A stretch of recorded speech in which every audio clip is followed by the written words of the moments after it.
বিসমিল্লাহির রহমানির রহিম। আসসালামু আলাইকুম। জনতার রান্নাঘর থেকে সবাইকে জানাচ্ছি শুভেচ্ছা। আশা করি সবাই ভালো আছেন। আজকের একটা ডিমের রেসিপি করব, সেই জন্য আমি 4টা সিদ্ধ ডিম নিয়ে নিয়েছি। আর এখন এগুলো কেটে নিব। এই যে কুসুমটাকে ছাড়িয়ে নেই।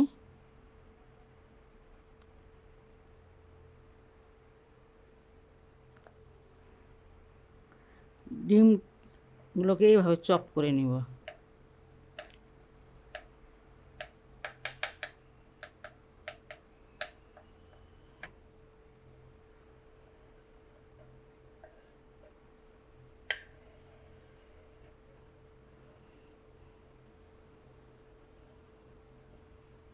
ডিমগুলো আমি এইভাবে কেটে নিয়েছি। এটা কিন্তু গ্রেট করলে হবে না, কেটেই নিতে হবে। আর এখানে 3টা কাঁচামরিচ দিয়ে দিলাম। স্বাদ মতো লবণ দিয়ে দিচ্ছি। গরম মশলার গুঁড়া 1/4 চামচ দিলাম। ভাজা জিরা গুঁড়া 1/4 চামচ। ধনিয়ার গুঁড়াটা 1/4 চামচ। চিলি ফ্লেক্সটা হচ্ছে 1/2 চামচ। বাইন্ডিংয়ের জন্য আপনারা এই যে ময়দা দিতে পারেন, বেসন দিতে পারেন। আমি এই যে কোয়ার্টার কাপ দিয়ে দিচ্ছি ময়দা। 2 টেবিল চামচ দিয়ে দিব কর্নফ্লাওয়ার। ডিমগুলোকে এইভাবে একটু ভেঙে ভেঙে নিব, এই যে গুঁড়া করে নিব।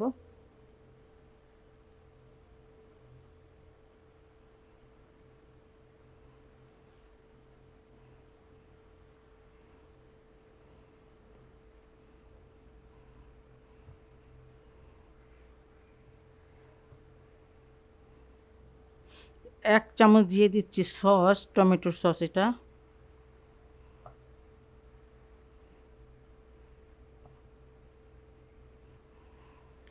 এক চামচের মতন পানি দিয়ে দিচ্ছি। পানিটা বেশি দিবেন না, 1 চামচ দিলেই প্রায় হয়ে যায়। খুব চেপে চেপে মাখারও দরকার নেই, আলতো হাতে একটু মেখে নেবেন। এই দেখেন, এই যে যখন সব যে এমন হয়ে যাবে, বলের আকার হয়ে যাবে, জড়ো হয়ে যাবে সব একসাথে, তখন মানে আর কিছু দেওয়ার দরকার নেই। তার মানে কি বাইন্ডিংটা হয়ে গেছে। এই যে বলগুলো ভাজতে চলে আসলাম।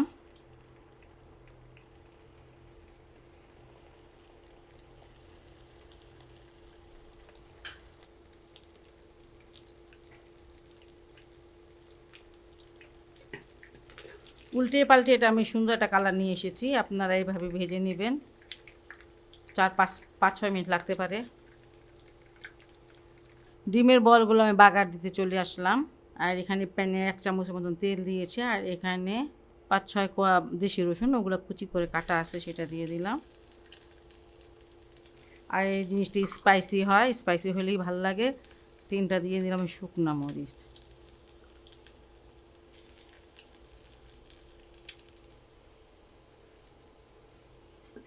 টমেটোর সস 1 টেবিল চামচ দিয়ে দিলাম। এটা টমেটোর সস কি টমেটোর হট সসটা যেটা আছে, চিলি হট সসটা, ওইটাই।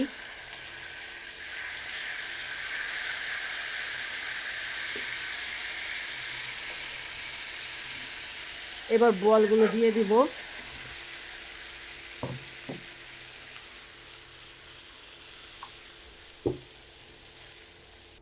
1 চামচ দিয়েছি চিলি সস, আর এখন 1 চামচ দিয়ে দিচ্ছি টমেটোর সস।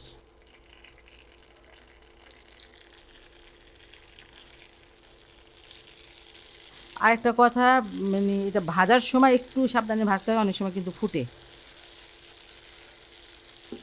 কিছুটা ধনিয়া পাতা দিয়ে দিলাম। এটা কিন্তু আপনারা এমনি এমনিও খেতে পারবেন, তাছাড়া রুটি, পরোটা এগুলো দিয়েও খাওয়া যায়। যা দিয়ে মন চায় সেটা দিয়ে খেতে পারবেন। খুবই মজার একটি রেসিপি। ডিম তো আমরা সবাই খাই, এইভাবে একবার একটু করে দেখবেন। আর আমার রেসিপিটি যদি আপনাদের ভালো লাগে, তাহলে বাসায় অবশ্যই ট্রাই করবেন এবং চ্যানেলকে লাইক, কমেন্ট, সাবস্ক্রাইব করবেন। ভালো থাকুন, সুস্থ থাকুন, নিরাপদে থাকুন, এই দোয়া করি। আল্লাহ হাফেজ।